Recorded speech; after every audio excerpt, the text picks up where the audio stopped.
There are tons of these hack-and-slash, third-person perspective action games out there, but last year's Otogi Myth of Demons truly distinguished itself from all other games like this.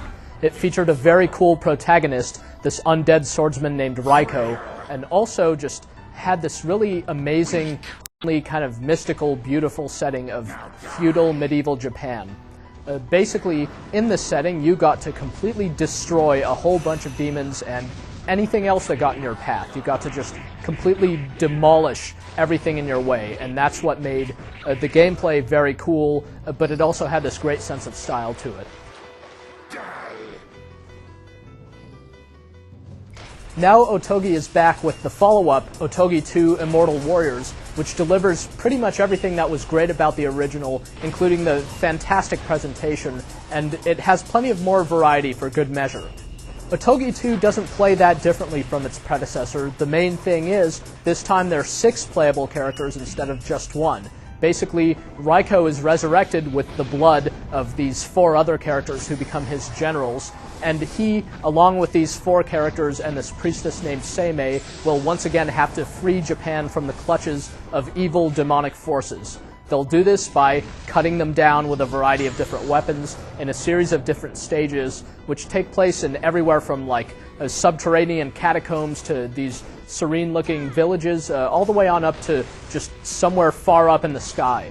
One of the really cool things about Otogi 2's gameplay is that a lot of the action takes place in mid-air. You're not just running around on the ground, but you can lift yourself up into the sky with your different slashes and attacks and be fighting enemies while airborne. And in fact, some of the most dramatic stages take place entirely above ground, where certain death awaits below if you fall. Again, one of the neatest things about the game is that everything is destructible. No matter how solid or how big an object in the environment may seem, chances are with a heavy slash, you can knock it down and send it splintering to the ground and maybe crushing other enemies nearby. The action is really over the top in that way, and it never ceases to be satisfying just from the sheer amount of destruction you can cause. The different characters in the game each play similarly, but they have noticeable differences as well. For example, Kintoki is this giant axe-wielding character who can pick up and throw enemies, which other characters can't do. On the other hand, you have Suetake, who's this really weird kind of a living tree trunk sorcerer thing, and he can jump indefinitely into the air, so he can basically fly, whereas the other characters can't.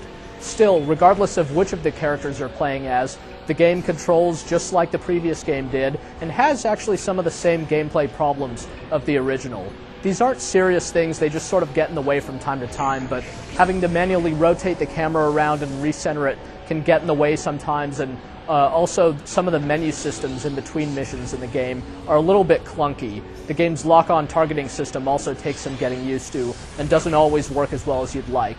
Still though, since you can just wreak massive havoc with any of the game's characters, when in doubt you just kind of let loose with whatever you've got, and chances are the dust is going to settle with you still standing there and the enemies having created nice craters in the ground. Otogi 2 offers a fair amount of replay value and a good variety of different missions. There's a Havoc mode where you can kind of attempt these weird little and very challenging mini-games based on the game's levels. And also there's an incentive to replay through the different stages over and over, since there's an experience system, so your characters can level up and grow stronger over time. You can also find alternate outfits and hidden items and all kinds of little accessories and things. So in the end, there's a good, like 20 or more hours of gameplay to be found here, even though it's just a single-player game. Otogi 2 shares its predecessor's amazing production values, so it looks really outstanding, especially as the damage is happening all around you, and just the character design of Raiko and his companions is really, really cool. You'll face some really amazing bosses as well. The audio is another high point, since it's all filled with just a really haunting, kind of traditional-sounding Japanese instruments, and just the sounds of sheer calamity happening everywhere. It's a great contrast, because on the one hand, everything about the game seems very calm, and yet the action that's actually happening is anything but. Otogi 2 is easy to recommend to anyone who enjoyed the first game, and it's a great action game on its own merits. If you're the sort who wishes more action games just looked distinctive and had an original setting and cool characters and things like that, then you should definitely check this one out.